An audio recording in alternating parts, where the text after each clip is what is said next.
Welcome to the Holistic Inner Balance Podcast with Dr. Nicole Kane and Happy Healthy Hadley, your go-to resource for natural mental health and wellness strategies so that you can become the expert of your own emotional and physical well-being. merging modern science with ancient wisdom. Hi, everyone. Welcome to the Holistic Inner Balance. And I'm really excited about this conversation today. This is a review of the Barbie movie from a trauma-informed perspective. And so in this conversation, Hadley and I are joined by Michele, and she's a trauma expert. And we get into a lot in this podcast. We're talking about the two worlds that we find introduced, the Barbie world and the human world. And we dive into the nuance of the juxtapositions between power and control. We even look at one of the trauma responses called a fawn response, which is incredibly common, but really not discussed often. And we talk about gender roles and am I explicit or am I complicit in the perpetuation of trauma? And how does the ending of this movie actually leave us in a state of discomfort? And how does this movie call to action what we then do about this perpetuation? So I know that was a lot of big sciencey, psychologically heavy words, but all in all, y'all, I think it's one of my favorite conversations that we had, and I hope you really love it. And so get some popcorn, put on some pink, and enjoy the conversation about Barbie. All right, everybody. I am so excited to be bringing to the conversation a really good friend of mine, and she is going to be talking with Hadley and I about the Barbie movie. This is Michele, and Michele is trained as a clinical mental health specialist. She has a counseling degree in LPC, and she's EMDR certified. As you guys know, we talk a lot about EMDR here. It's one of the best therapies for training people's nervous system and their brains and their emotional well-being so that it shifts out of a trauma state into a state that's more in alignment with who you really are. And so she's an expert at that. She does a lot of trauma-informed therapy work, especially with women and marginalized people. She works with society and culture and how implicit bias can contribute to trauma. She helps her clients using EMDR, IFS, which is internal family systems, and she uses other narrative therapeutic techniques. And you can find her by going to her Instagram at mind.renewal.trauma.recovery. And again, this is Michele, and she's at Instagram at mind.renewal.trauma.recovery. And so, Hads, you have some disclaimers for us, right? Yes. So we wanted to make a disclaimer that we are talking about the Barbie movie today. And so there will be some spoilers. So if you haven't seen the Barbie movie and you still want to see the Barbie movie and you want to still be surprised, maybe go watch it first and then come back and listen to this conversation. If not, you can totally listen to it and just know that we're gonna talk about, what happens throughout the movie. So just be aware. So let's set the stage. We have two worlds, my friends. In one world, it's called Barbie world, right? And I'm going to describe this world, and then I'm going to describe the other world. And I want us to, as you're listening, see if you notice any similarities. And so world number one gender leads politics. One gender has the wealth, the dream home, the car, the spaceship. One gender has jobs in leadership like president, Supreme Court justices, Nobel Prize winners, pilots, doctors. The other gender has jobs like beaching, surveying the waves, which doesn't instill the purpose they desire and they long for. There's this glass ceiling and they wish that could break. And one gender fawns while the other gender rules. So this is Barbie world. And we can all imagine which gender is which when we look at Barbie world. But then let's look at the real world. And so in the real world, one gender leads politics. In fact, 100% of the presidents in U.S. history have been one gender. In the real world, one gender rules the Supreme Court. Out of 115 justices who've served, only 6 have been women, with the first appointed not until 1981. in the real world, one gender is predominated and represented by Nobel Prize winners. 894 were men and 60 were women. And in the real world, pilots are dominated by one gender, with only 4.92% of them being women. And in the real world, one gender fawns while the other gender rules. And so when we're looking at these worlds, they're essentially the same, except for one major difference. And the difference is which gender is ruling. And so this is the stage that has been set up by the Barbie movie. And in this conversation, we're going to be deconstructing a lot of what that means from a woman's perspective, from a trauma-informed perspective, psychological perspective, political perspectives, and like whatever else we get into it. So, ladies, tell me about your thoughts with the Barbie movie. Oh my gosh, I loved the Barbie movie. I thought they did such a good job representing the differences. I felt uncomfortable sometimes with like the women being in power, and I, saw that in myself, and I thought that was really interesting. Seeing it as like an unfairness, just like it is in our patriarchal world.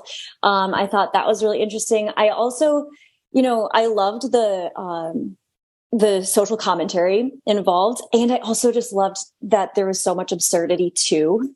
They brought in a lot of that lightness. And, we talk about going between like back and forth between healing and then, having some of that levity, and how that really is the healing process, is like going into the depths and then coming up into levity and going back into the depths and coming into levity. And I thought that they did a really good job doing that. So I'm really, really excited for this conversation today. And I'm really excited to hear what you have to say as well, Michele. Yeah, I was really surprised actually how much I liked it, and was actually impressed by not just the way, like you said, that kind of fluctuation between where they would take you in emotional intensity, but with how much I could relate to both sides of this, both genders. There were many times where it felt very empowering to see in Barbie Land how women, like you were saying, had the jobs, had the support and this power. And then I could also relate to Ken in some of, especially when he was going into the real world and started to realize from this more timid space all the things that he could do, and wow, look at that, and that inspiration. So, but obviously understanding that in this movie, that Ken's role and his mannerisms and his power, so to speak, was portraying women at this point, right? How women are actually perceived and what we experience in society. So it was very interesting to watch. Very emotional at times, actually. Oh, yeah. I definitely got teary. Mm-hmm. And there's been a lot of outrage with this movie, which is surprising in one sense, but like completely par for the course in another. And when this Barbie world was created, it's fascinating how it's like, when you just like step back and look at it objectively, yes, it is like a little bit like into the depths and then levity, which makes it a little bit like cartoonish and wacky, like plastic rollerblades. But, it's also intended for kids. But there's this deeper message where we look at these two worlds and they're parallel. And like really, for all intents and purposes, it's the same thing that's happening in our world, but with women in charge. And so there's a lot of outrage. Like there's people who I won't even like give the publicity to, who I've been watching videos of, that are just like burning Barbies in trash cans and are having huge tantrums over it. And so it kind of caused me to step back and reflect and try to understand where the outrage was coming from. I think it's really easy to just be like, yeah, girl power. But I think that there's a deeper understanding that can come from this with power and control and trauma. And so I was asking myself the question of, why would creating a world where women are in power and women are in control create such outrage? And so I'm kind of curious. I have some ideas, but I'd actually love to hear what you think, especially Michele, coming from a trauma-trained world. Well, I think any imbalance of power creates trauma, right? And because in order for one population or one specific category of anything to be in power, that requires a certain things are going to have to change in the mindset of the other people involved, right? To be considered less than. If there is a greater than, then there is a less than, right? And trauma is really anything that changes your view of yourself, others, in the world. That's how I view trauma. And complex trauma is the reinforcement of, even if it's subtle, even if it's microaggressions or lack of representation, those can all create a mindset that shows who or what is dominant and what is not, right? And that creates this us versus them, or greater than, lesser than. And so any power dynamic, regardless of who or what is in charge, is unhealthy, I would say, and can create that unhealth in the members of the society, of the population. And so whether it's matriarchy or patriarchy, if Barbie Land, if you could argue that is the depiction of a matriarchy, then neither is great, because neither is good at all, because it is imbalanced. And balance of the masculine and feminine is where I would say ultimately we would want to go to be the image of a healthy society. Which is the first spoiler alert, is that we don't end in balance in Barbie World. Mm-hmm. Is that we don't get that. It ends with Barbie World stays the same and women keep power.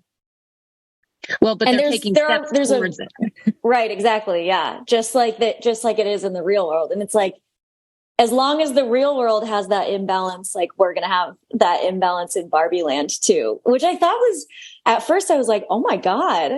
I was like, no, what? What about Ken? And then I was like, okay, yeah, that makes sense, because it's sort of it's balancing it out, right? It's real world versus Barbie Land. It also leaves the viewer, I feel like, with more of a motivation to act. If you're not getting this this nice takeaway, okay, all is restored now. It's almost putting it in the beginning. It's whatever happens in Barbie Land affects the real world. And now it's this idea of, okay, we need to act because what happens in the real world happens in Barbie Land.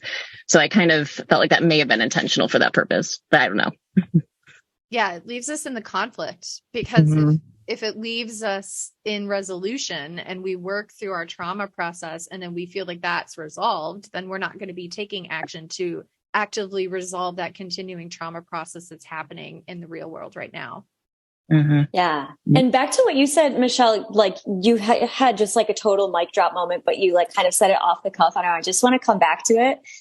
What was it that you said you view trauma as? Because I think that was really powerful, and I want to just put some weight on that. Yeah. Anything that changes how you view yourself, how you view others, or how you view the world.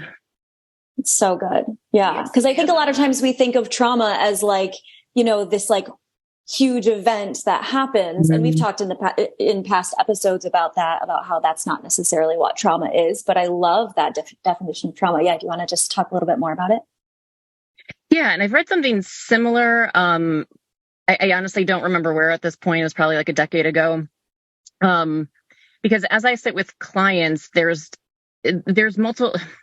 There are incidences that bring people in, such as car accidents, or they witness something really horrific. And quite honestly, those are the incidences that most people would look at and say, oh my gosh, you have experienced trauma and you need to be able to heal from that. And the person recognizes yeah, it was pretty horrible. I witnessed somebody die. I know that that's bad and I need to heal from it. Or I was in this car accident and I can't drive at night now, whatever the case may be. But honestly, those get moved through more quickly than what I would give the term complex trauma, because what the brain needs to do in those situations with EMDR is basically realize that they are no longer in that trauma, or when they see something that reminds them of the trauma, that exact thing is not happening again. And once the brain can do that, it can let it go, just take the information to integrate what it needs to know that it can know better in the future, and just trust that it doesn't have to continue to react out that same response again and again. And so I've seen those kinds of memories be processed out as quickly as 2 to 3 sessions. I mean, it can definitely take longer, but with something like complex trauma, which is kind of more what I'm talking about here, anything that changes your view of self, others, the world, that can be from systems like in Barbie Land, or, the patriarchy, where somebody is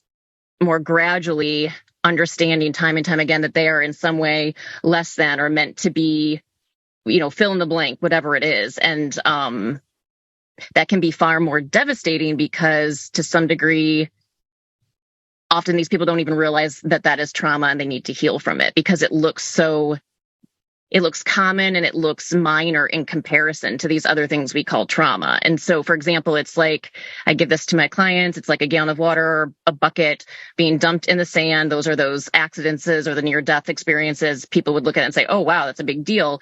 But these other kinds of things we're talking about are like drips of water in the sand, but they're going over decades, right? Just drip, drip, drip, kind of those microaggressions, those comments, those little things that happen, that, oh, it's not a big deal, not a big deal. But over time, which one can have more erosion, right? That single bucket dump or this ongoing drip for decades. And so people are often carrying around a lot of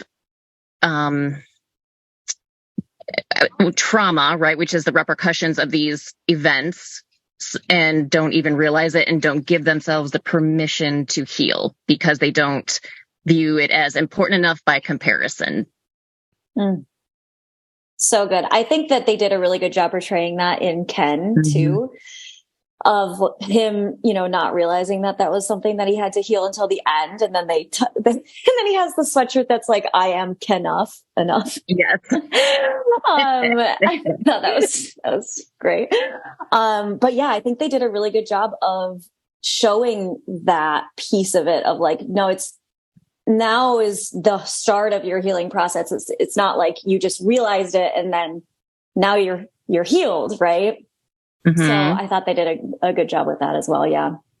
And the healing is also not in finding that partner, having that partner approve of you. And I even thought there was a really sweet moment where one of the Kens said, I just miss my friend Barbie, like kind of referencing the fact that they're better together without this competition, without one dominating the other. And it didn't seem like there was a romance. We don't know much about that Ken and Barbie story, but yeah, it felt very hopeful that there can be movement forward. And that is the goal, is that balance.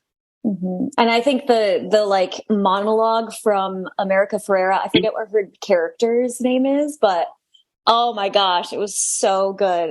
I think every woman in the theater was like, yeah, that's exactly how it feels to be a woman in our society. Yeah. It's so good. Well, that speech in particular, I think, is a great illustration of what I've, again, seen in my clients and just recognize in general creates a freeze response in women. So freeze, when you're talking fight, flight, and then on a societal scale, fighting can look like protesting or taking action to meet a certain end.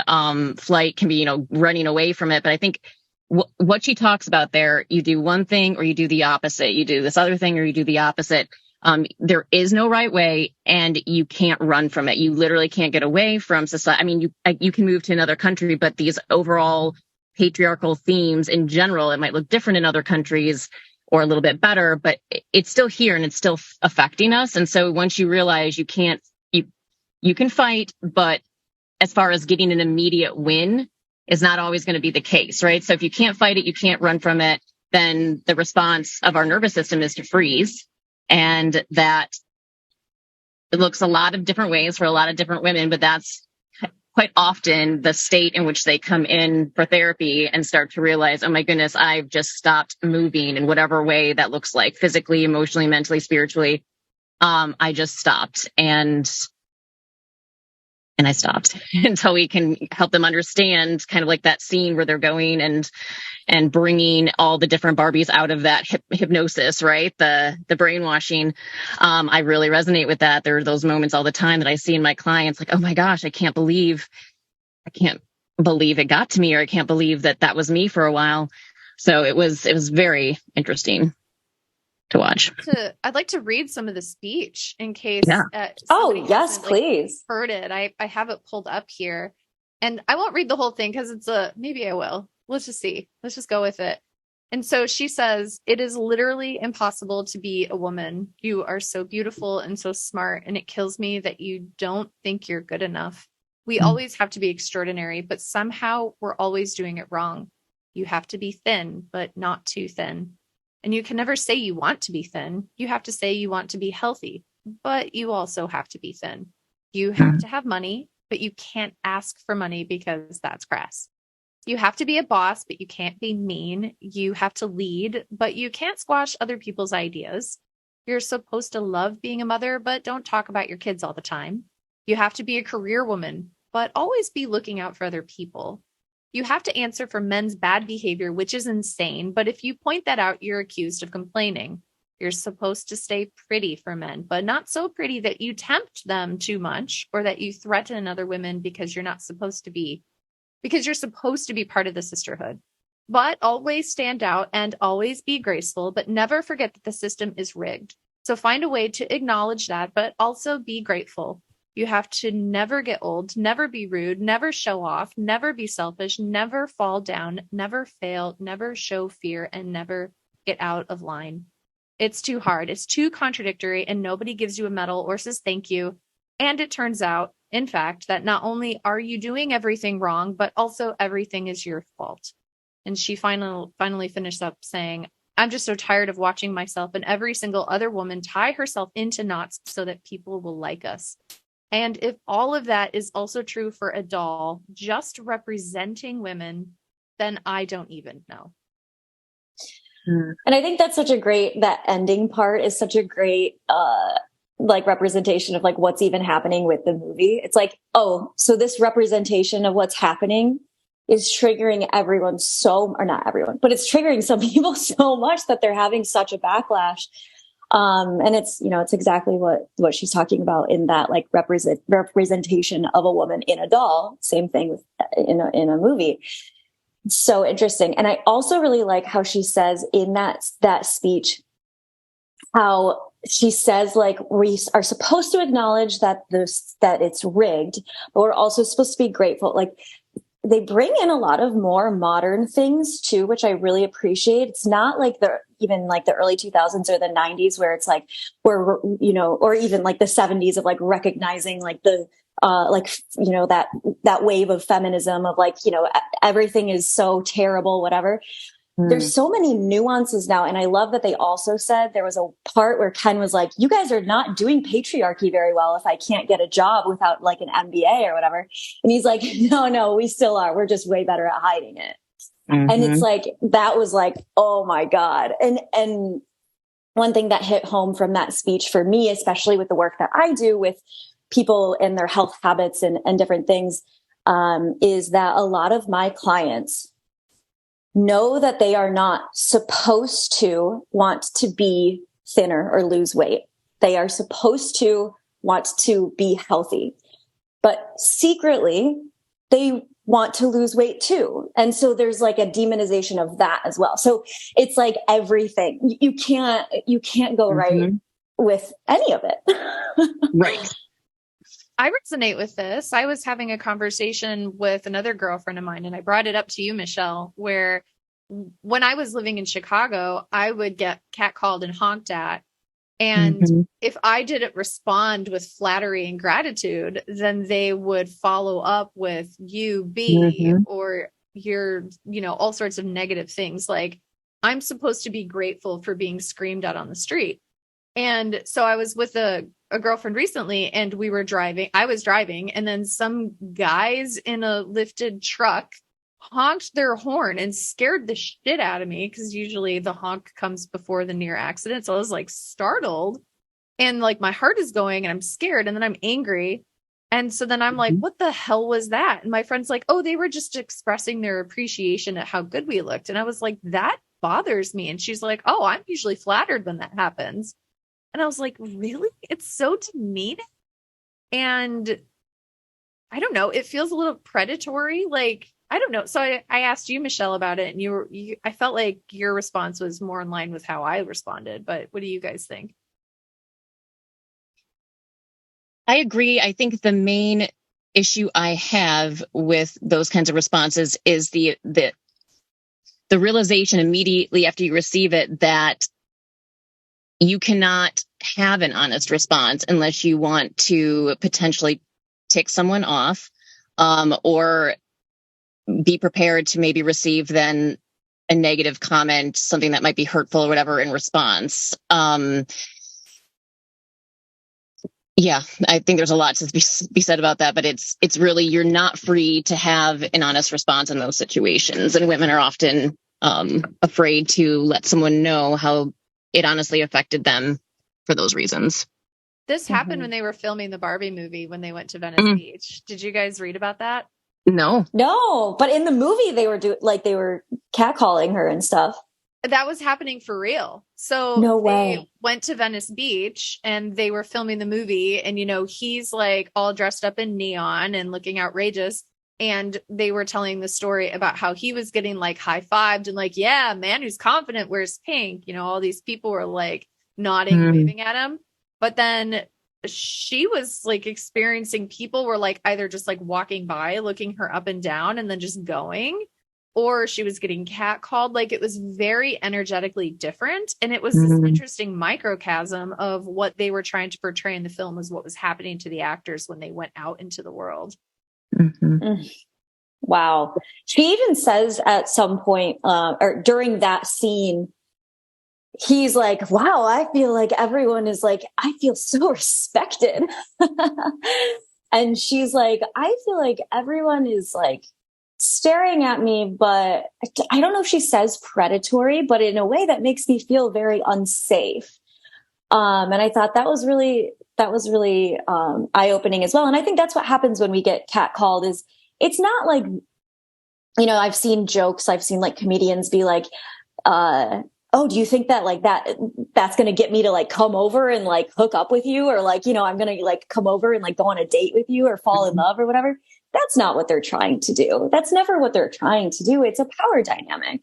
Yeah. And it's about them. So, yeah, right. And it's to make them feel more powerful than you. It's maybe not to make you feel unsafe, but it is for them to feel more powerful. And so, and that ultimately makes you feel unsafe, because, you don't know what they could do. And when you call them out, they get angry. Yeah. And that's exactly the response that we're seeing to this movie. Yes, exactly. If we'll call him BS, which is so great that his initials are BS, right? If BS cat calls me and then I tell him I don't like that, then suddenly I'm a B, right? And in the same way, he's being called out as either a active or a complicit participant in this cycle of abuse against women. And when being called out, he is lashing back out. And so that's what we're seeing, is that these people in power, or this power structure that's been created, these people are terrified about losing their power, because who wants to lose power? That's scary. I don't want to lose power. I don't want to be powerless. And that when people feel called out, it can be hurtful, it can be embarrassing, it can be aggravating, it can be anxiety producing. And then there's lots of ways that we cope, like denial, fighting, gaslighting, cognitive gymnastics to make you feel like you're right, dissociation. And so we're seeing this like emotional roller coaster that's happening with men and women who are watching this film. And even just with the catcalling, the follow-up of, well, it's supposed to be a compliment, or you should be happy, implies that should be like women's number one priority should be to feel beautiful. And anyone who wants to tell us that, we should want to hear it, and not only want to hear it, but be grateful to them for them choosing to let us know that about ourselves. And so it's, and I've heard even in other situations, if someone, it's not just about receiving the response well. If someone does receive it well or responds with, oh, I know, that actually can create issues in the response as far as, well, oh, wow, you're just really stuck up then, aren't you? There will be some hostile responses to that, because it wasn't about wanting to make the woman feel she's beautiful. It was about wanting the appreciation for taking the time out of your schedule to verbalize to her that she is beautiful, and therefore she should be grateful. So it is a power dynamic in that way. Yes. Oh my gosh. I'm so glad you brought that up too, because that was something else that I wrote a note about, was at the beginning of the Barbie movie, when they're like, kind of going through the montage of like how the women like rule, and, they're like winning the Nobel Peace Prize, and they're, or winning Nobel Prizes, and they're winning different things, giving speeches, all of that. And they're all complimenting each other. And the responses are not just thank you, like, oh, thank you, you're so sweet. No, they're not giving it back to the other person. They're not saying you're so sweet for giving me that compliment. They're saying, I know. Mm-hmm. And I was like, I was uncomfortable at first. I was like, oh my gosh, they're being stuck up. And I was like noticing that response in myself. And I was like, oh my God, like that is so wild. And so I'm like, I told my husband, I'm like, I'm just going to take your compliments and agree with them from now on. I love that.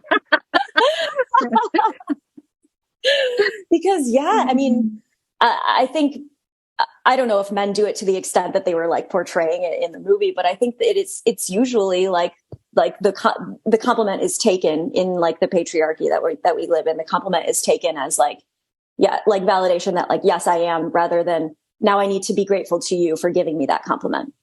Mm-hmm. Mm-hmm. So good. Yes. I want to make a case that this is a collective trauma, if that sounds all right to you too. Yeah, let's do that. Yeah. Let's go in.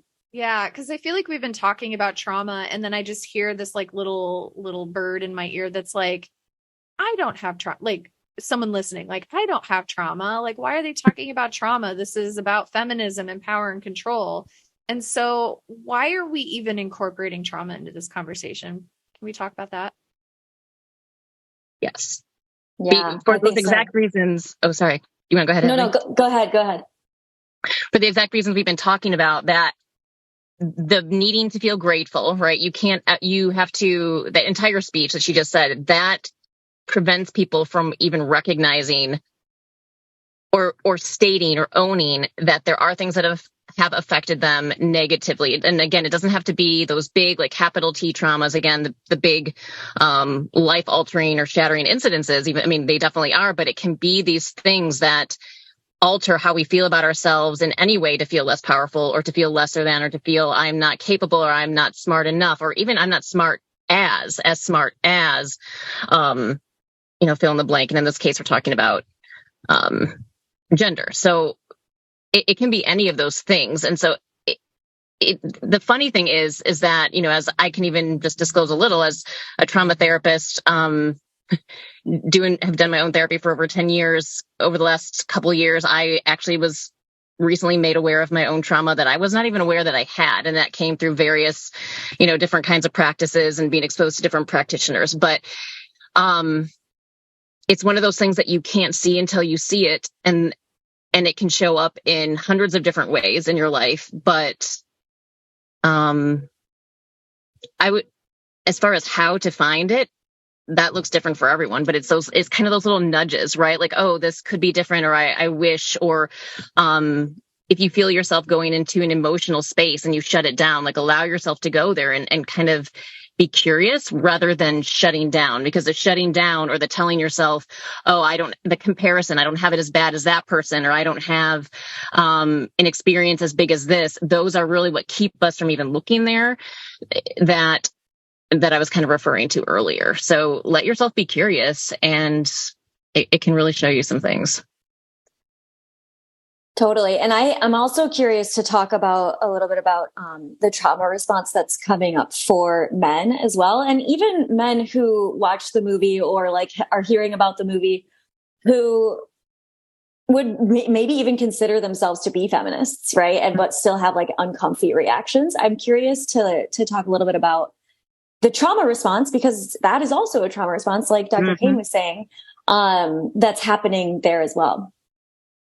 I think a lot of that is people's failure to see nuance. That's what we always talk about on here.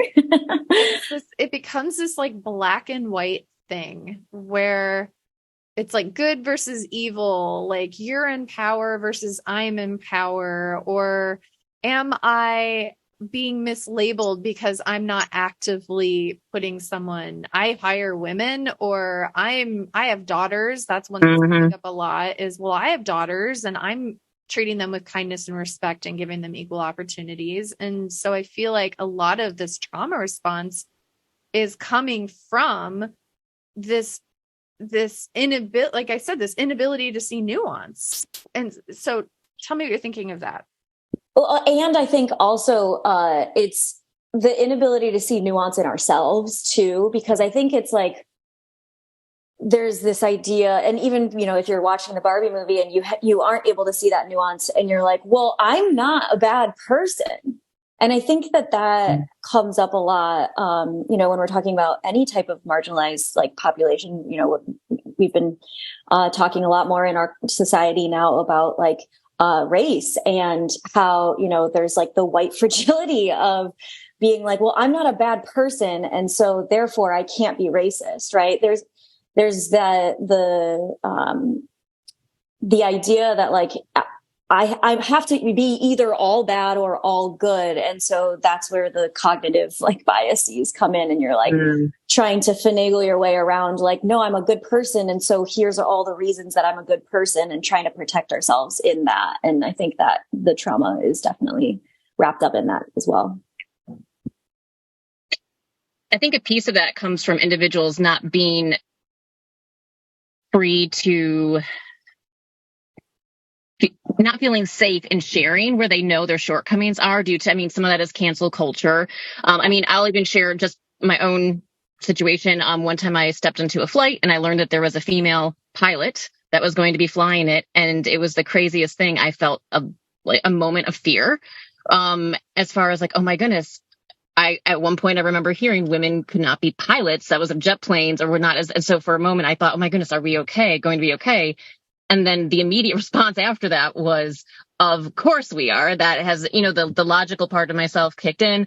But those immediate responses that are not aligned with who we overall are and what we know to be true and who we want to be. Actually, I would also define those as trauma. And I think maybe now I'm understanding that's a little bit more where Dr. Kane was trying to go with that last statement, as far as I think trauma is anything that has made us believe on an individual level or collective level something that is not overall beneficial, not best for everyone, everything involved, or for yourself. And so when we have those, if we were taught that a certain race or a certain gender or whatever is wrong or bad in some way, or is not as capable, then those are going to that's that implicit bias that will come up automatically. And we have that. I can own that I have that, even if it's a moment or it takes a minute or whatever, but it's very shameful to verbalize out of that fear of being seen as bad. And that's something that, I think people have to be very brave in addressing and do their work on it, do their own individual and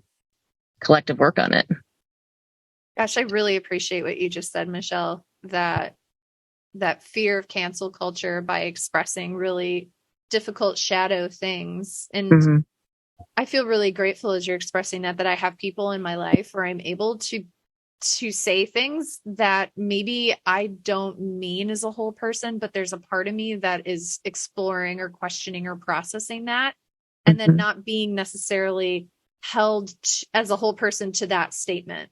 Like yes. Part of me is afraid that a woman pilot's going to crash the plane, but there's another part of me that doesn't believe that or knows that there's something wrong with that. And so then having that opportunity to air that is so powerful. And even right now, I feel scared for sharing that, but it's there, and that's what we need to do. But sorry.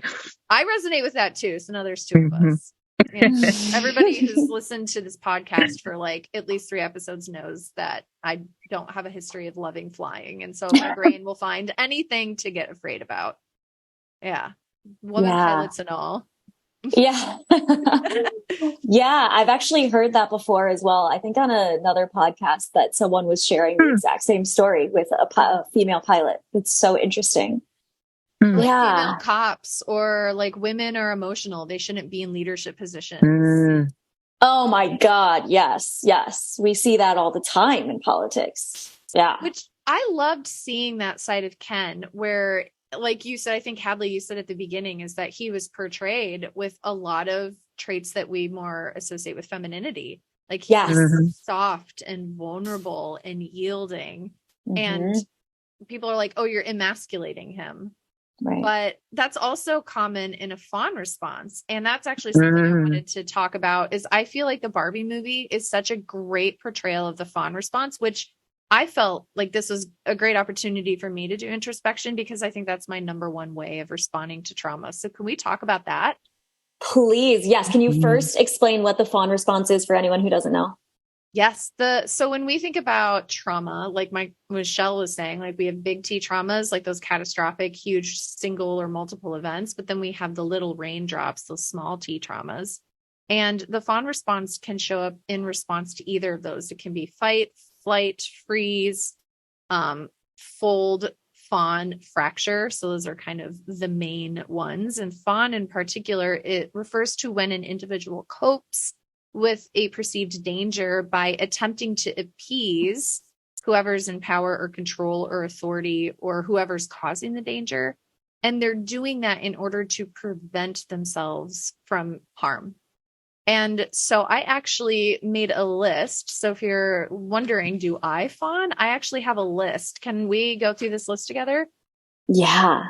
And so as you're listening, put a finger up for each one that you notice that you do. And I'm going to tell you right now that mine is 10 out of 10, which is wild. So here are 10 signs that you fawn. Number 1, being overly apologetic. Number 2, you feel unable to say no. And this doesn't have to be in every circumstance, but it can be when you feel that power dynamic, right? Number 3, assuming responsibility for others' moods and reactions. Number 4, trying to predict and avoid behaviors that may upset other people. Number 5, excessively complimenting the abuser, the person in control, the person in authority. Number 6, laughing or smiling when sharing your pain to minimize it. Number 7, ignoring or deprioritizing your own needs, wants, and feelings. Number 8, blaming yourselves for the abuse. Like, oh, I deserved it. I triggered him or I made him mad. Number 9, holding on to the hope that if you are good enough or say the right things that the abuse will stop. And then number 10, taking over caretaker roles like housekeeping, finances, scheduling, going on errands. So I have all 10 fingers up. If you guys are willing to share, like how many did you resonate with? I had 7 in there because there are a few moments, a few things in there where I just like have absolutely no tolerance for being like, I'm like, yeah, no, you're cut out of my life kind of thing. But 7 is a good amount still. Yeah. Yeah. I would say 8. I was there's one that I might give a half point, so like 7.5, but yeah, it's up there as well. And a lot of these fawn responses, people could say, well, I'm just being nice, Yes. Oh, I'm laughing because I don't want them to be uncomfortable, but you're really minimizing your own feelings. Or I just don't want to cause trouble. Like we can go to whatever restaurant you want, deprioritizing your own needs. People may say, oh, you're being flexible. Don't be rigid. Oh, okay. I'm going to say I have 8 then. Yeah, that's a good example of that one. Because I was like, oh, I don't really deprioritize, but I totally like try to go with the flow, even though I have very strong opinions about what I want. Totally. Yeah. So a lot of these are, we're psychologically manipulated into thinking that they're assets. Like I'm a nice person. No, you're a nice person, but you're also fawning. This is a trauma response. And so there's nuance in that too. Like, are you overly apologetic out of a state of trying to protect yourself? Or are you overly apologetic because you have extreme amounts of guilt and self-reproach? Like these are all opportunities to do deeper digging into yourself, which is what this movie is asking us to do in the end. And I've talked with my sister about, there's another one where it's like, giving people an out. Like if you ask for something, for a favor, or, for someone to do something for you, or like even to hang out or anything, like, and if not, it's totally fine. Like I totally understand 100%, blah, blah, blah, like, and like give like a whole thing. And I totally do that. And my sister pointed out, she was like, oh, you know why you do that? Like I do the same thing. It's because we don't want to be rejected. And if we say all of that, then it won't feel as bad to us to be rejected. And I was like, what? Yeah. Yes. That's a good point. So I have more to add to this. I want to kind of like drive the fawn response in. And so I want to talk about how Ken fawned and how the brainwashed Barbies fawned. Are you guys down? Yeah. Okay. So I'm going to give an example of how Ken fawned. And then if you can think of another example, then that's worth bonus points because now we're doing it on a point system, I guess.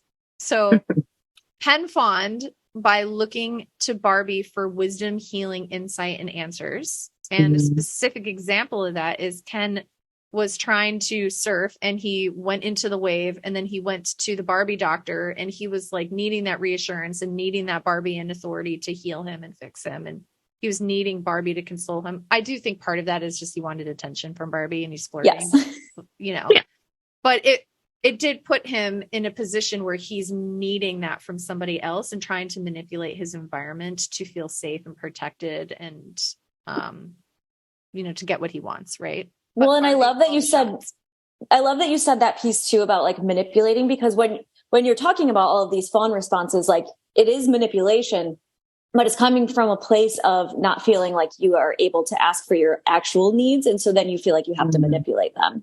So I think it's really important to like be cognizant of that and not be like, oh my God, I'm a manipulative person, but also recognize that it is like, this is a manipulation. Versus if we felt like we were in power and in control, we wouldn't need to use that because we already have it. We're not trying to use gymnastics to get that. Mm-hmm. Totally. Do you guys know another fawn? I have another example, but I want to... Of Ken? Yeah, Ken fawning.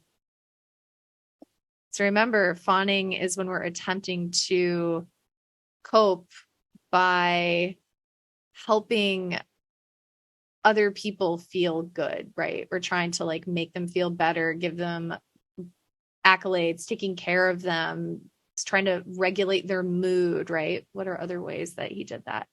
Well, there was like the one scene where he was like, I thought maybe I could stay over tonight. And then she was like, yeah, no, it's girls' night. And then he pushes back a little bit, but then he's like, yeah, no, totally. Yeah. 100%. Like that makes perfect sense. Like you need to do that. And like, he like diminishes his own needs and desires there. Yeah. Yeah, definitely. I think that's a really good example. And I use the language like that is letting. I couldn't really think of a better word in the moment, but he's kind of letting, or he's complicit with whatever the wording is that's better. You can tell me, but she's like, lived in her dream home with her decor in her neighborhood with her dream car and job and friends and girls' nights every single night. And we have no idea where he lives. He doesn't have a job that's meaningful. So he is so diminished in Barbie world, Barbie land. Like he is so diminished and he's just like, I just want her to love me. And like, okay, babe. Yeah, you're right. Whatever you need, whatever makes you happy. Right. So it's like a total and complete fawn response, which is not unlike how I feel like women in the real world are. Right. Let's talk about that. How do women in the real world fawn? Yeah. I mean, I think it's like, it's the exact same thing. It's like, yeah, no, you have to like do whatever you need to do or whatever, to have your boys' night or, to have your like, what's it called? Like the man den or like the man cave. Yeah. Or to have like the car, the house that you want, all of that kind of thing. I think it's like the exact flip side. Yeah. I thought it was interesting, even the music that was on the radio, even though it was, hitting home, the words in the songs were kind of integral to the theme. But even that was sort of skewed to whoever, was the dominant gender at the time. Mm-hmm. What was the song all the Kens were playing on the beach? Oh my God, I want to push you around. Yeah, I want to push you around. Yeah. Yeah. Oh my gosh, that's such a good point. I just thought it was like a stupid song, but like the lyrics are really... Yeah, literally. Yeah. No, it's so good. It's so good. And even that, sorry, go ahead.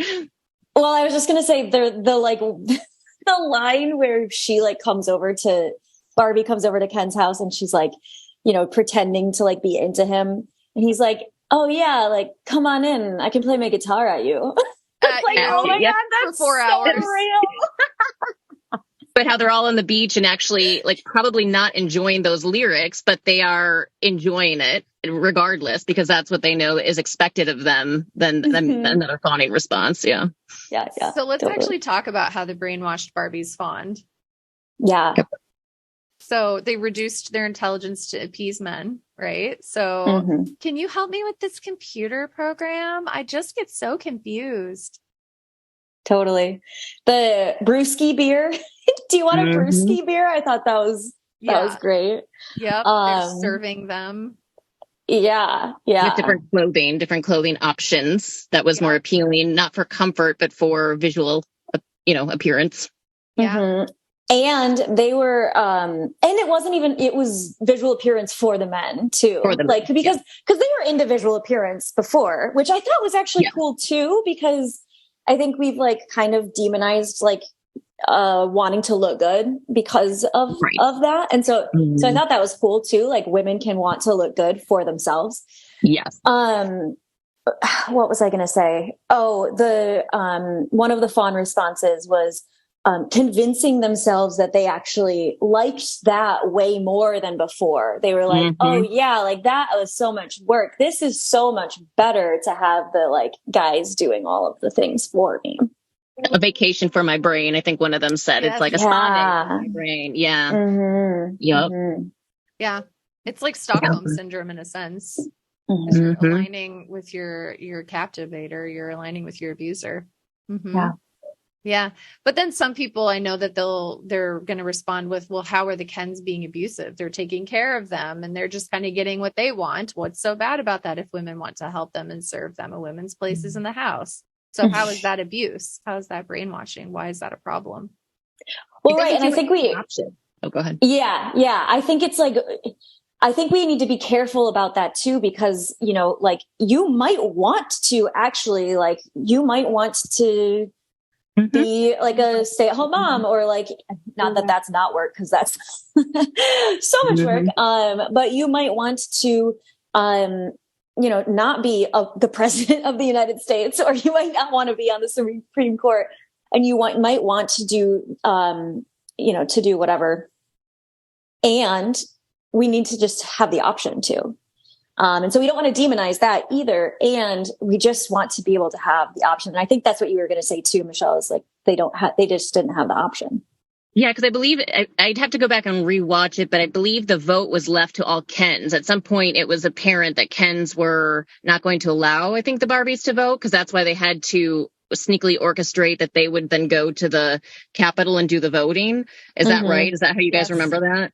Yes. Yeah, I think so. Yeah. Well, I think they were brainwashed to like the Kens had brainwashed them to like not want to vote or something like that. But yeah, it was a little bit ambiguous. Yeah. Right. And also physically overtaking that space. I mean, there was definitely more of like, not that she could not enter her home or stay there any longer. So it wasn't just choosing. It was like, no, we're here. Even if he was not being physically abusive per se or pushing her or anything like that, but he had taken a physical stake on her property as well as a spoken statement about the politics. So I think that it was, even though it looks like maybe they could have had power, the Barbies, or they could have made changes if they wanted to, it would not have been that easy. And I don't actually think that would be truth. Mm-hmm. Yeah. Well, and to be clear, like this was the case with the Barbies as well. Like we're not saying that the Barbies in Barbie Land were quote unquote right. Like to be very clear, like they were being abusive as well. Exactly. I want you to leave. She managed his needs, put hers over his. Yeah. Yeah. Exactly. The key element of a fawn response is it's not necessarily about the events, but the why of the events. And I think the differentiating factor is, am I giving up or sacrificing my own needs, preferences, goals, aspirations, dreams, clothing choices, etc.? Am I giving that up and sacrificing it from a place of trying to protect myself and be safe?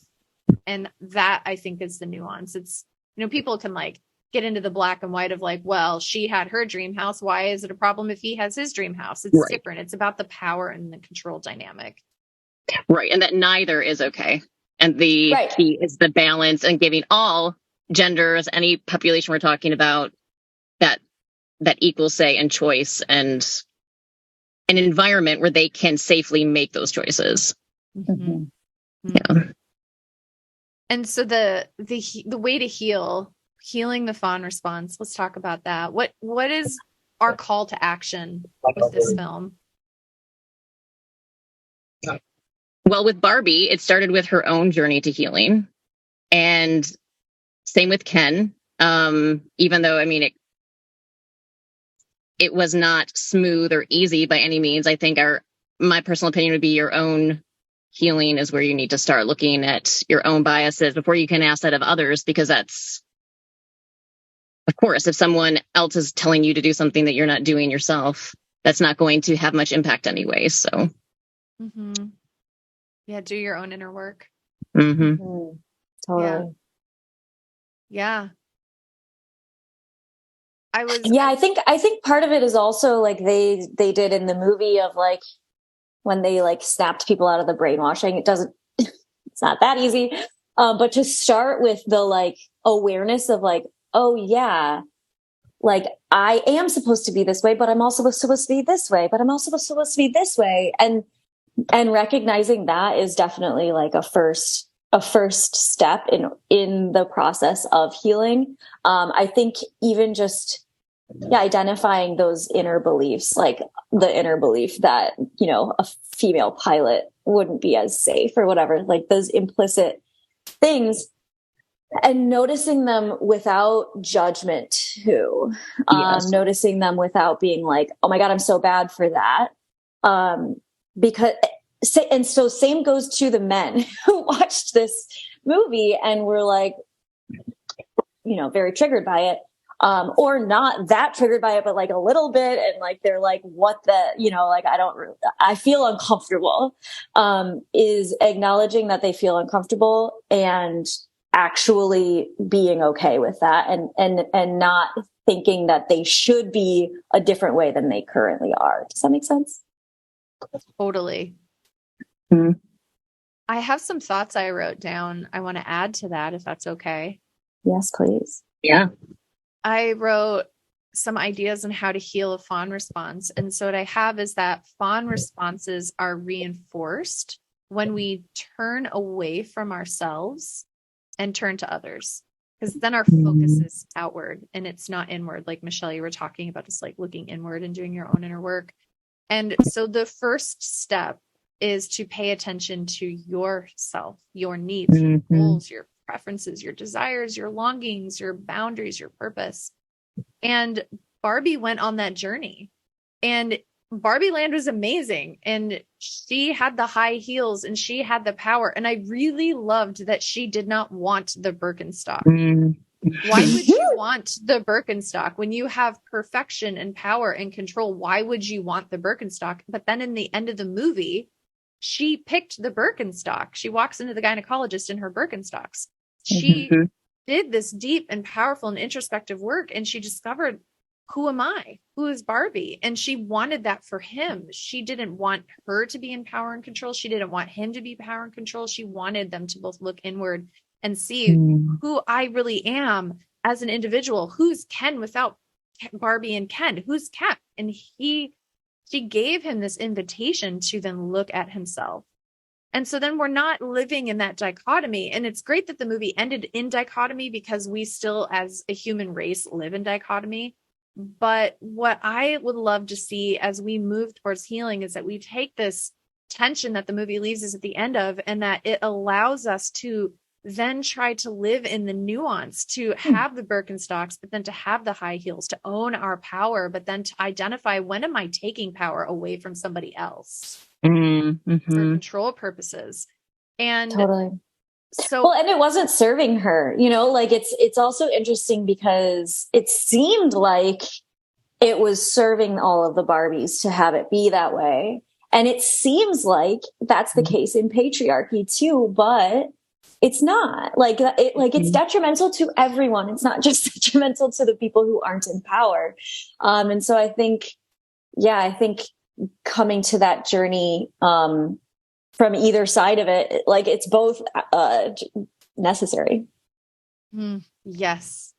I love that. I love that you said that it, like, really truly the world wants balance. You know, you put an ice cube in the sun, it'll go into equilibrium, right? And like if you eat too much sugar, your body will go into equilibrium. It'll release insulin. Like everything needs balance. For every action, there's an opposite. And so when there's a huge power and control dynamic, we need an opposite swing. But then eventually peace comes from, like you were saying, Hadley, like being in the middle. That middle path. We always swing the pendulum, you know, and hopefully the pendulum gets a little bit smaller and smaller until it meets in the middle. And maybe that's what the people in power and control are afraid of, is they're terrified of an overcorrection. Like, I don't think that people are like, oh, well, they're going to take my power and we're going to be even. I feel like a lot of the people that are terrified are like, all these people are outraged and it's going to be like a severe overcorrection. Right. Yes. And that I actually think that that's probably a big part of what the backlash to this movie is probably about, that women are trying to say this is how it needs to be, as it is in Barbie land, and not really look at, like you were saying, the nuance of what are we trying to say about how this is harming everyone. Right. Totally. Yeah. They're saying, so you're saying that we need to, no, that's actually, did you watch the movie? Did you watch the whole movie? As we're finishing up on this conversation, what else came up for you two? Any other thoughts or things you wanted to bring up? I thought it was interesting there were several moments where Barbie would tune in and notice other people's emotions, and she would feel it. She would cry, she would laugh, and ultimately at the end, she chose to be human. It was about, and that's part of the healing process too. I think it's actually in the movie kind of illustrating what being present and what starting some of that inner healing work can do. And that's through being in the moment. You know, we're talking about mindfulness, experiencing your reality, whether it's good or bad in that moment, and sitting with that, tolerating, allowing it without judgment. And as we do that, that is how we start to tune into our inner selves, right? Our inner core self, and who am I? And therefore, what do I want and need? And be beginning to have a baseline to move forward and make that change that we need for ourselves. That I thought was nicely done. I love that she was alone during that too. She's like sitting there and her eyes are closed and she's looking around at people, and it was like a very still space. Yes. Yeah. Yeah, that was really cool. And she even, there was a point where she identified sort of like the emotion, but not the word for the emotion, but it was like, I feel like sad, but it also feels good. Yes. when she goes through. Yeah, I thought that was really, really powerful too. Really cool. Wow. So this was a good movie. I loved it. Also, just like there are so many great lines, and just like I've told Todd all about it, my husband. I think you have to watch this movie because I actually think you would like it, because he likes, he likes movies that make fun of society, essentially. So I'm like, I think you would actually like this one.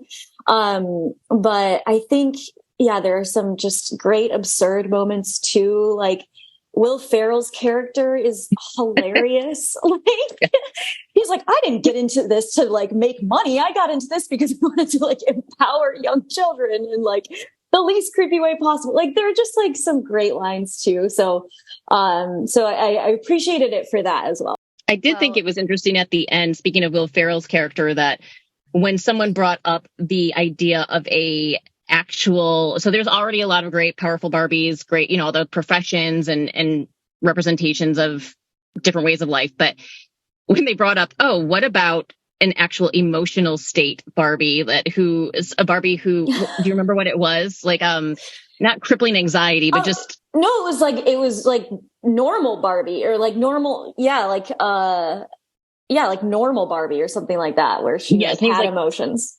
Yeah. Absolutely not. And until someone said, "Oh, it's going to make a fortune," he's like, "I am in." So there, even though he wants what's best for young girls, if it's not, there's something there I still have to pick at. I haven't really thought much about it, but it's interesting that if it's normal and healthy on that level, then unless it's profitable, he's not interested. I don't know. There's something interesting there about. Totally. Yeah. Well, and he also says the part where it's like, well, what's Barbie's happy ending or whatever? And he's like, she loves Ken. Like, she falls in love with Ken. And she's like, yeah, no, that's not my ending. Yep. So good. And Ruth, at the end of the movie, she said, humans only have one ending and ideas live forever. Mm-hmm. And that so I cool. feel like this is such a wonderful conversation that I hope people will listen to, and that it can create changes, and that these ideas will then be passed down to future generations that can keep evolving. Because the three of us, because we are in our Birkenstocks, the three of us won't live forever, but that's why we have this podcast, why we're out here in the world having these difficult conversations. And I'm really honored that you're both here and that we're being vulnerable and we're talking about, gender and masculinity and femininity and matriarchy and patriarchy and meaning and life and trauma and, having these important conversations. And I'm really grateful for you guys to be here. And then for listening. So if you made it through this conversation, thank you so much for being here. And we would love to hear your thoughts and opinions. Was there anything that you didn't agree with? Was there something that came up for you that we didn't even touch on? What kinds of questions do you have, especially pertaining to trauma? Because Michele here is like the gal for that. And so be sure to check out her Instagram to remind you of her handle. It's at mind.renewal.trauma.recovery. And definitely, if you can, go and give her a follow right now. And then Hadley, you want to bring us home? Yeah. Thank you so much for coming on and chatting with us about this. This is like, it's so fun because it's Barbie. I know. Yeah. It's such a great way to make it accessible. Yeah. Yeah. Right. And I mean, I think that's what's so great about so genius about the movie. Like it's not a Black Mirror episode where it's like super dark and twisted. It's like bubblegum and like pink and all of the stuff. And so I think that's what's so genius about the movie, honestly. But yeah, so thank you so much for coming on and having this conversation about a seemingly like bubblegum type movie, but really going in deep with it and kind of uncovering all of the different lessons that we can uncover. And we would love to have you back on the podcast sometime, Michele, because you're just a wealth of wisdom. And so thank you all for listening. Thank you for being here, and we will talk to you very soon. Well, thank you again, and thanks so much. This is my passion. This has been wonderful. Amazing. Thank you. Bye, y'all. Bye.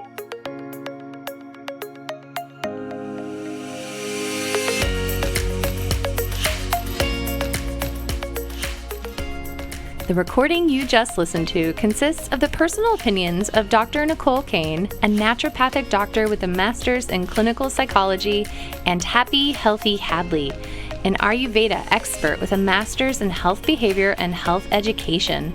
While these opinions are based upon literature, counseling, education, medical training, and clinical experience, this content should not be viewed as the definitive opinion on these subjects. Listening to this podcast is not a substitute for any sort of medical, psychological, or other form of treatment. If you are in a crisis, please call 911 or call the National Suicide Prevention Line at 1-800-273-8255. If you are in need of counseling, don't hesitate to make an appointment with a counselor in your area. Dr. Nicole and Hadley are passionate about you becoming the expert of your own emotional and physical well-being.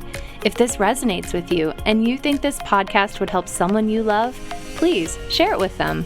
We look forward to seeing you on the next episode of the Holistic Inner Balance podcast.